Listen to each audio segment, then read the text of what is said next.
Assalamualaikum warahmatullahi wabarakatuh. Waalaikumsalam warahmatullahi wabarakatuh. Innal hamdalillah nahmaduhu wa nasta'inuhu wa nastahdihi wa natubu ilaihi wa na'udzu billahi min shururi anfusina wa sayyiati a'malina.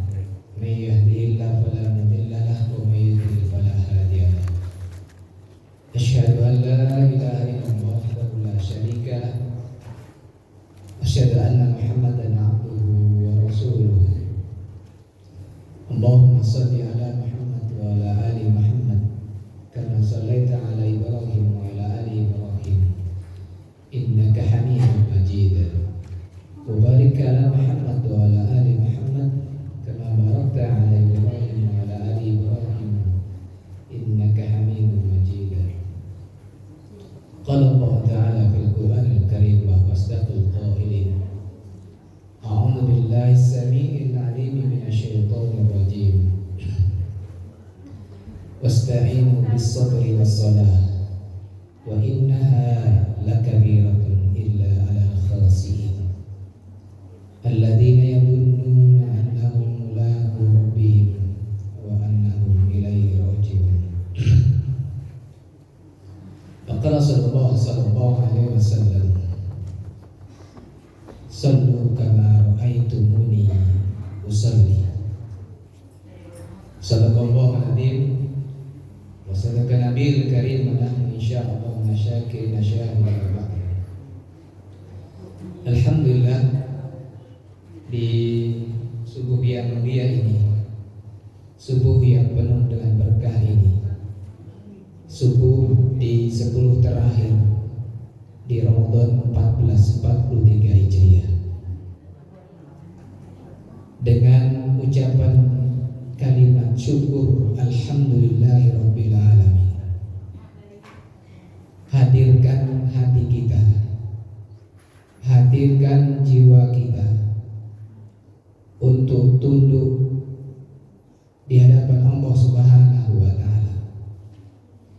Hilangkan rasa sombong kita, hilangkan rasa keangkuhan diri kita, hilangkan perasaan bahwa kita adalah orang yang suci, yang bersih daripada dosa.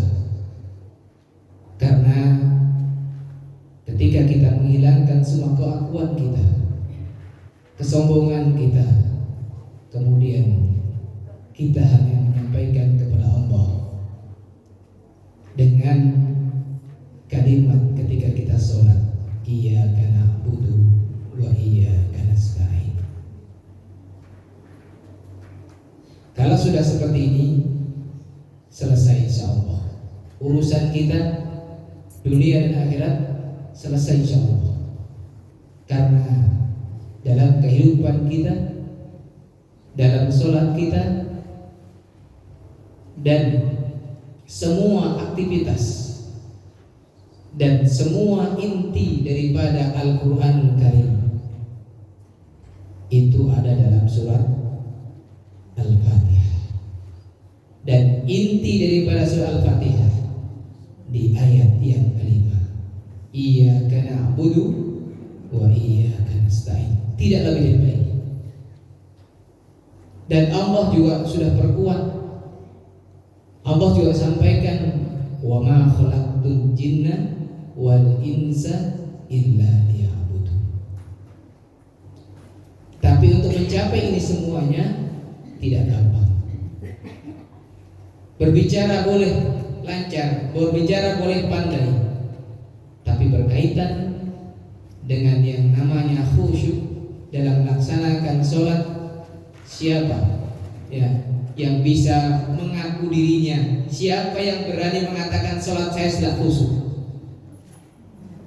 Dari ulama manapun sama, belum ada yang berani mengatakan sholat saya telah khusyuk, belum berani. Para ulama hanya menyampaikan cara-cara untuk kita bisa khusyuk. tetapi untuk mengakui kekhusyuan dalam sholatnya, tidak ada yang bisa menjamin. Yang tahu hanya Allah Subhanahu wa Ta'ala. Karena terkadang kita sholat, Bapak Ibu, terkadang kita sholat, apa yang terpikir? Tadinya mencari kunci yang mutar seharian tidak ketemu. Ketika sholat ketemu, iya. Ini dari Allah, dari malaikat, atau dari setan? Ya, tahu. Kemudian sarana-sarana yang mendukung kekhusyuan dalam ibadah kita juga, itu ulama mendefinisikan kriteria-kriterianya. Dan tidak ada satupun ulama yang mengatakan saya sholatnya khusyuk. Tidak ada, tidak berani. Untuk itu jamaahkan Allah Subhanahu wa Ta'ala. Al-Quran, kalau Allah Subhanahu wa Ta'ala sampaikan di dalam surat Al-Baqarah, surat yang kedua, ayat 45 sampai ayat 46, itu Allah berikan siapa itu orang yang khusyuk. Orang yang khusyuk di dalam Al-Baqarah ayat 45-46, alladzina yadunnuna annahum mulaqu rabbihim. Orang yang apa? Yakin, ya. Orang yang dalam beribadah sholat kepada Allah Subhanahu wa Ta'ala yakin annahum, bahwasanya mereka apa? Mulaqu,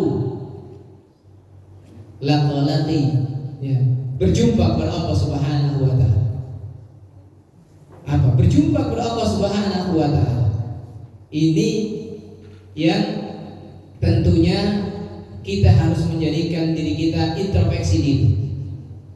Kemudian di dalam surat Al-Ahzab ayat yang ke-35,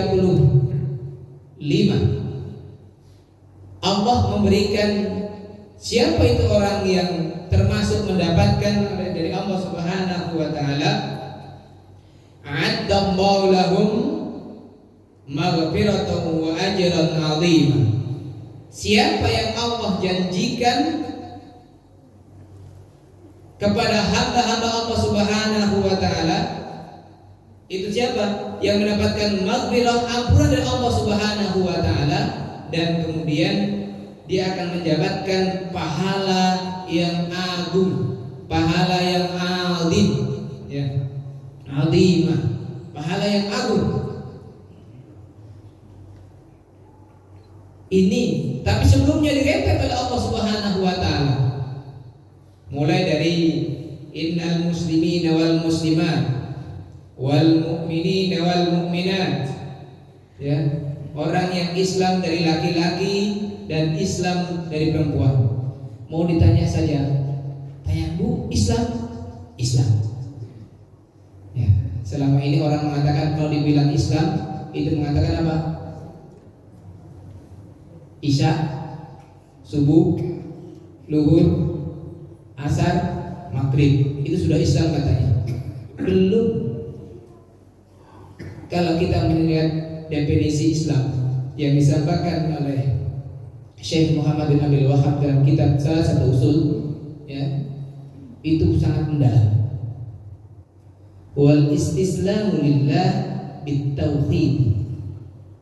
Islam itu adalah kamu berserah diri kepada Allah dengan mentauhidkan Allah Subhanahu wa Ta'ala. Hari ini masih banyak orang yang sholat, ya, orang yang sholat, tapi ketika dia sholat qaumul qusal. Sholatnya apa? Dirinya lama kali ini, apa imamnya ini, Pak Imam, panjang kali ini. Ini cepat-cepat mau cepat ke pasar ini, mau cepat-cepat ini mau ke pantai ini, mau cepat-cepat ini mau berangkat ini, lama kali nih imamnya. Kemudian ketika sholat tarawih mau pilih, mau sholatnya, oh ya, masjid sana itu masjid Surau Darul Jannah, Oh, sholatnya 11 rakaat dengan witirnya. Tapi lihat dulu siapa imamnya, siapa dulu, bagaimana lama pada. Ya. Lihat lagi di surat masjid Iman Ketapian sebelah. Ya. 21 atau 23? 23. Ya. Kemudian 23 sholatnya tumaninah lagi, imamnya agak pelan. Waduh, lama kali nih, 1 jam baru selesai. 23 rakaat. Lebih lama lagi. Menuju lagi ke Masjid Mujahidin.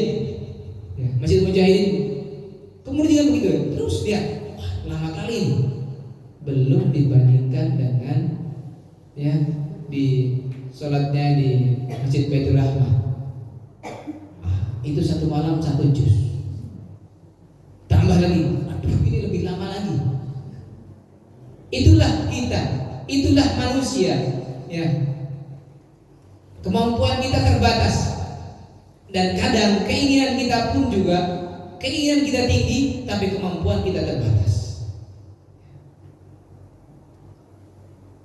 Kemudian ada lagi orang yang sholat, ya, kalau sholatnya itu bukan karena dia kekhusyuannya, bukan karena ketaatannya, bukan karena tunduk ketauhidannya kepada Allah Subhanahu wa taala, tapi sholatnya ingin apa? Pencitraan.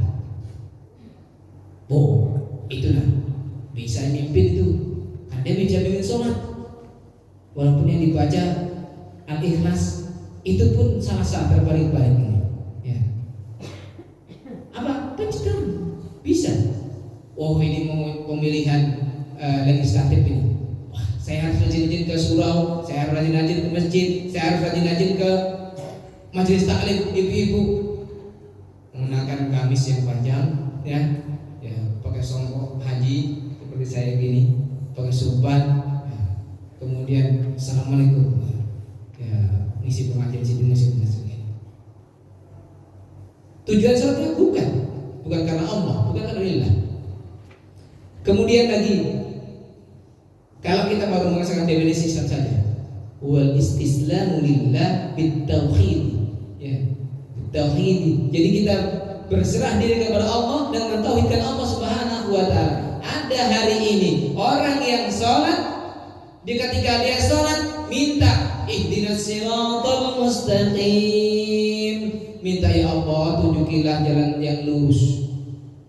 Jalan yang lurus yang dimaksud bukan jalan tol yang dibangun belum selesai itu. Ya, Kota Padang Bukit Tinggi. Ya. Bukan itu. Minta ihdinas siratal mustaqim ketika Allah berikan jalan yang lurus, ya, ini loh. Kalau kamu mau mengikuti jalan yang lurus, itu jalannya apa? Minan nabiyyin wasiddiqin wasyuhada wassalihin wa hasuna ila ulaika rafiqa. Itu jalannya para nabi. Nabi sholatnya lama. Nabi sholat malamnya, sholat tahajudnya sampai bengkak-bengkak kakinya.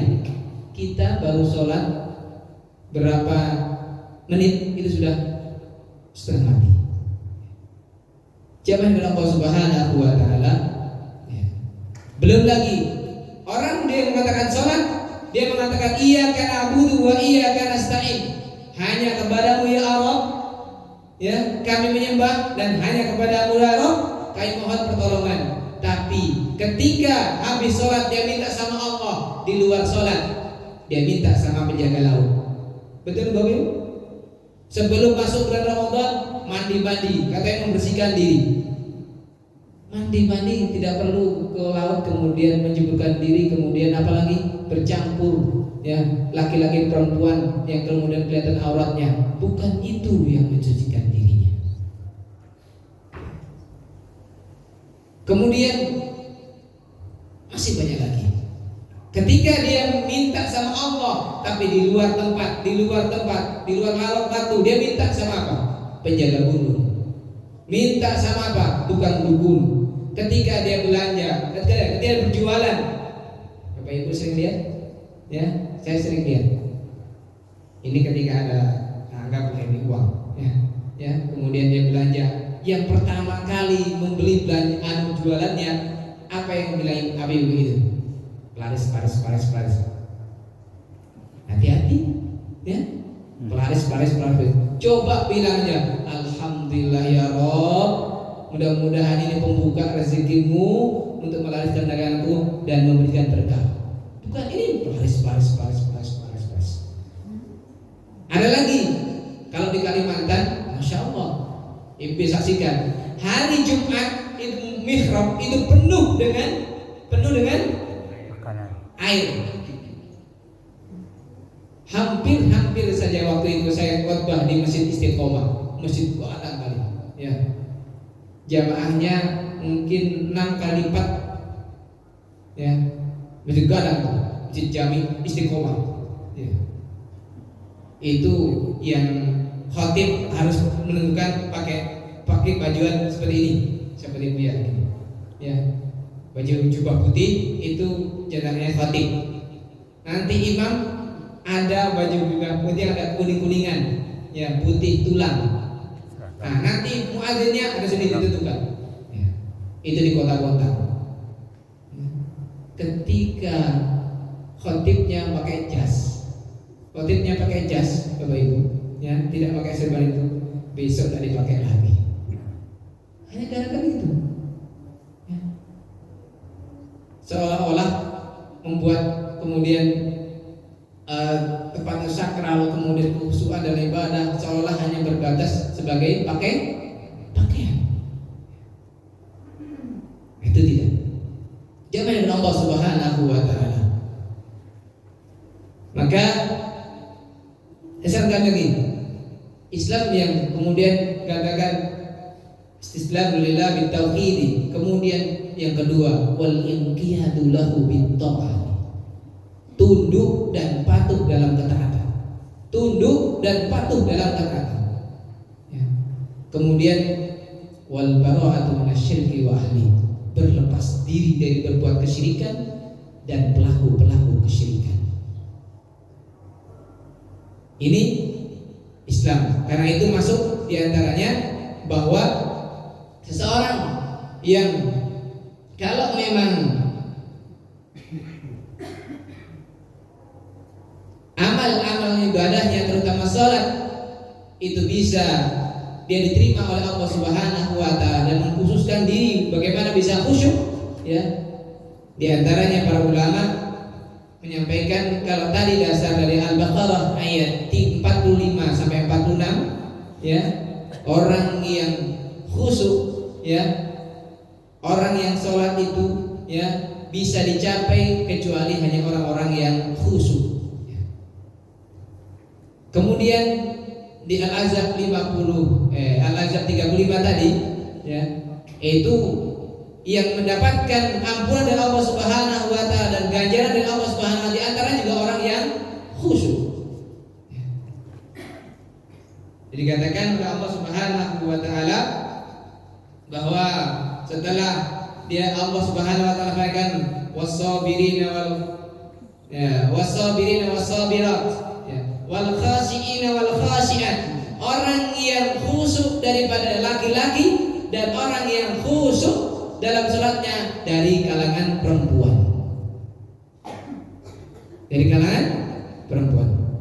Maka apa itu yang pertama? Itu pun para ulama menyampaikan cara untuk mencapai kekhusyuan.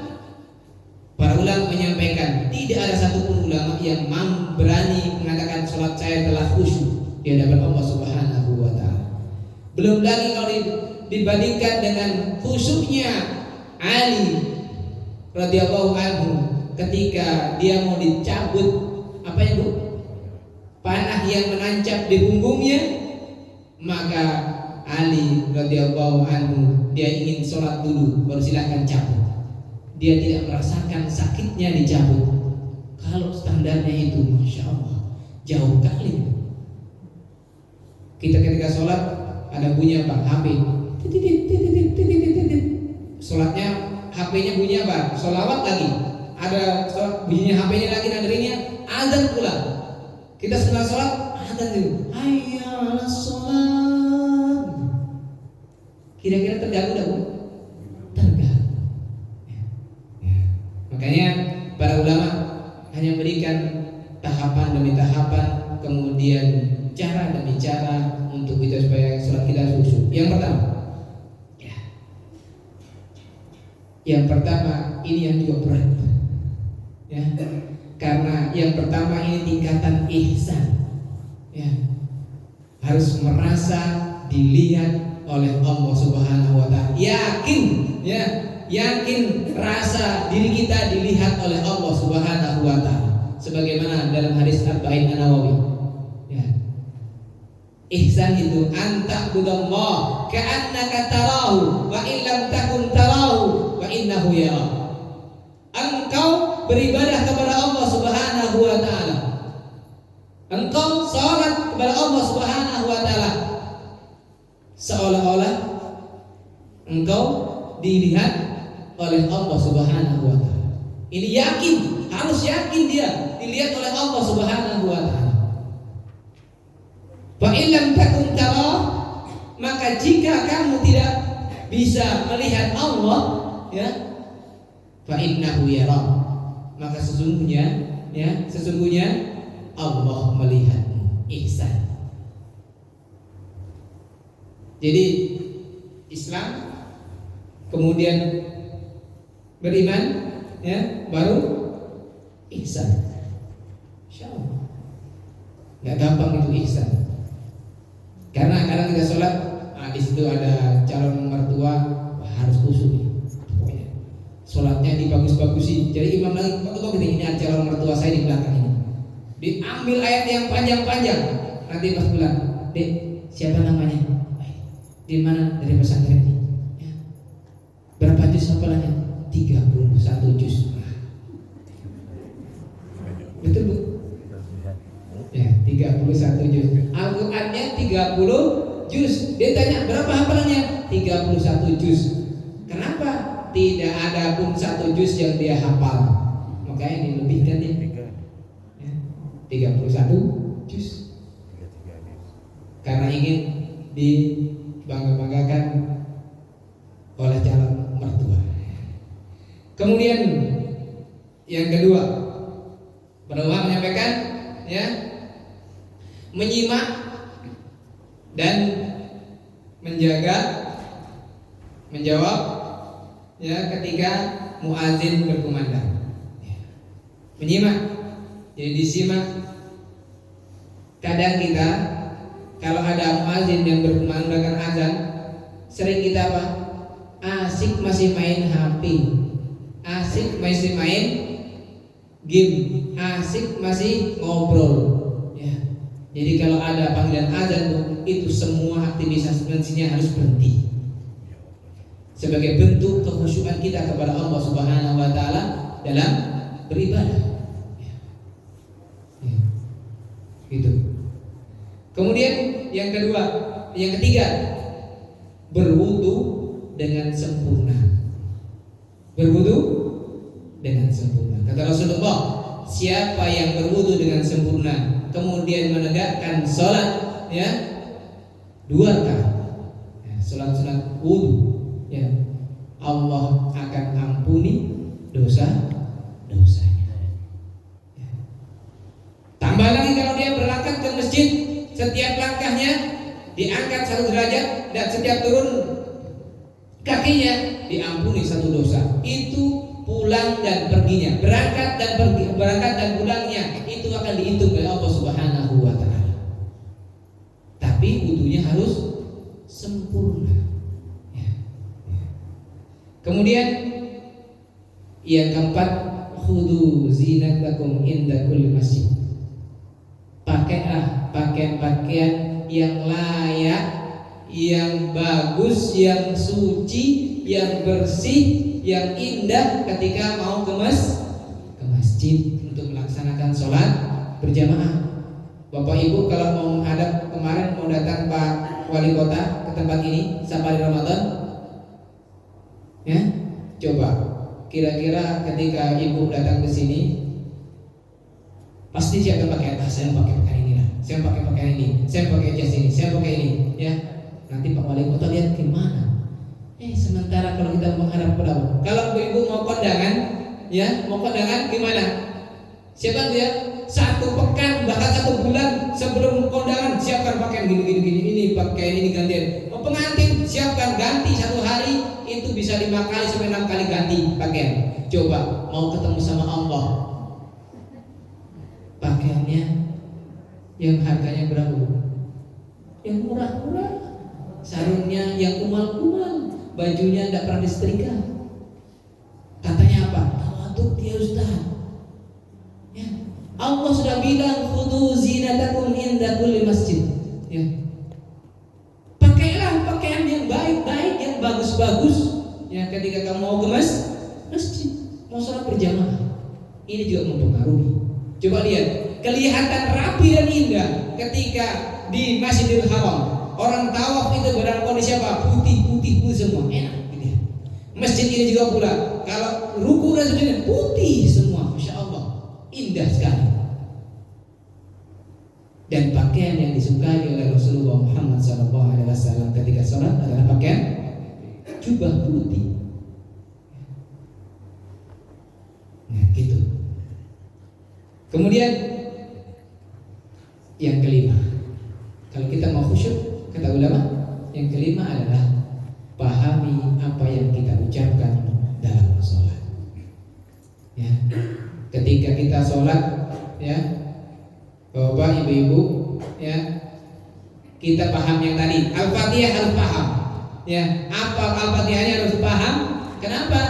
Kalau Al-Fatihahnya tidak paham, apa maksud dan tujuannya? Yakin sholatnya itu pikirannya macam-macam itu. Ya. Pikirannya macam-macam. Kemudian ketika kita duduk di antara 2 sujud, itu doanya masya Allah. Rabbighfirli warhamni wajburni warfa'ni wahdini warzuqni. Para ulama mengatakan wa'afini wa'anni. Ada berapa? Ulama menyebutkan ada 8, tetapi sebagian hadis sampai warzuqni. Kita lihat apa yang disampaikan oleh doa yang kita ucapkan tadi. Ya, Rabbighfirli, minta oleh Allah mengampuni dosa-dosa dan kesalahan kita. Yang kedua, warhamni, ya, ya, kasih hadiah rahmati aku. Kemudian wajibun. Apa bu wajibun ibu? Ibu, apa itu wajibun? Perbaiki akhlak ibadahku, perbaiki rumah tanggaku, perbaiki segala aktivitasku di dunia ini. Warfa'ni, angkat derajatku. Ya, wahdini, berikanlah aku petunjuk. Warzuqni, berikanlah aku rezeki. Wa'afini, ya, minta lagi sama Allah. Ya. Ya. Apa? Allahumma afini fi badani. Minta apa? Kesehatan. Ya. Wa'fu anni, dan maafkan segala kesalahan dan dosa. Masya Allah. Ini harus, ya, itu yang disampaikan oleh para ulama. Kemudian yang keenam, jadikan sholatku ini adalah sholat yang terakhir. Jadikan sholat kita ini sholat yang terakhir. Makanya Rasulullah katakan, kalau kamu dalam kondisi marah, duduk. Dari berdiri, duduk. Masih marah juga, baring masih marah juga, emosi masih marah juga, berwudu. Setelah berwudu masih marah juga, sholat 2 rakaat. Habis sholat 2 rakaat masih marah juga, sudah disolatin aja. Kemudian kita diberikan cara oleh Rasulullah, sholat nggak bisa berdiri, duduk, nggak bisa duduk, baring, nggak bisa baring, telentang, ya, nggak bisa telentang, nggak bisa menggerak, bisa telentang tapi nggak bisa menggerakkan anggota tubuh yang lain, ya, dengan menggunakan apa?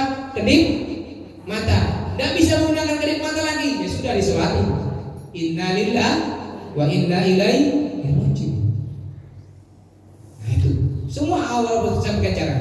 Kemudian yang terakhir, ya, yang terakhir kata para ulama, fokus, ya, fokus ketika sholat kita, ketika ya diri mulai takbiratul ihram, yang kita lihat adalah tempat sujud. Tidak boleh lihat sana.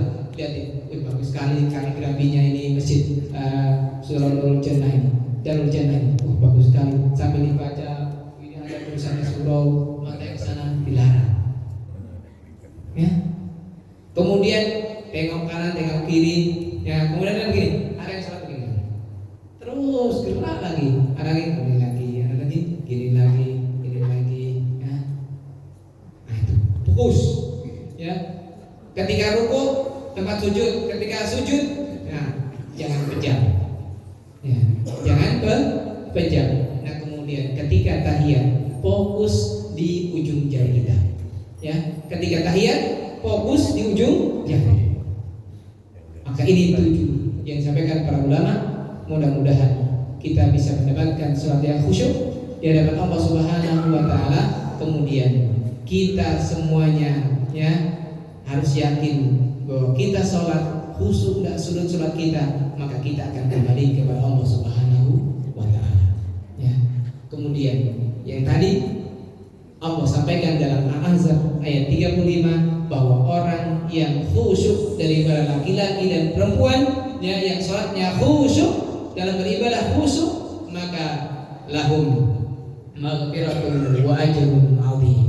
Dia akan mendapatkan ampunan dari Allah Subhanahu wa taala dan ganjaran yang besar dari Allah Subhanahu wa taala. Awwalu ma hasabu bihi abdu, ya, as-salat. Idza suluhat salahat jasadul kullu, idza fasadat fasadat kullu alawat. Jadi kalau dia sholatnya diterima oleh pertama kali yang dihisab nanti pada hari kiamat adalah sholatnya. Ketika sholatnya diterima oleh Allah Subhanahu wa taala, semua amalnya akan diterima oleh Allah Subhanahu wa taala. Tetapi ketika sholatnya rusak dan sholatnya tidak diterima oleh Allah Subhanahu wa taala, dipastikan dia tidak masuk surga kecuali dihisab dulu oleh Allah Subhanahu wa taala. Untuk itu kita sampaikan tempat ini, muru auladakum bis-shalah.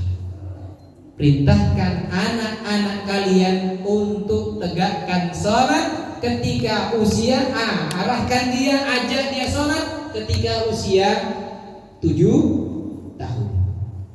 Idribu, pukul dia, kerasi dia, tegasin dia, ya. Ketika dia tidak melaksanakan sholat, usianya sudah 10 tahun. Usianya 10 tahun. Semoga kita semuanya mendapatkan ampunan dari Allah Subhanahu wa taala, dan di 10 terakhir ini kita bisa masuk dalam kategori orang yang masuk final di dalam bulan Ramadan ini, untuk semua amal ibadah kita diterima oleh Allah Subhanahu wa taala karena salat kita dan puasa kita, serta kita keluar nanti kharajat minad dunubi kayaumin waladat ummu. Kita keluar dari bulan Ramadan sebagaimana bayi yang keluar dari rahim ibunya, keluar dalam kondisi suci tanpa dosa. Amin ya rabbal alamin. Subhanallah wa bihamdik, asyhadu an la ilaha illa anta, astaghfiruka wa atubu ilaik. Assalamualaikum warahmatullahi wabarakatuh.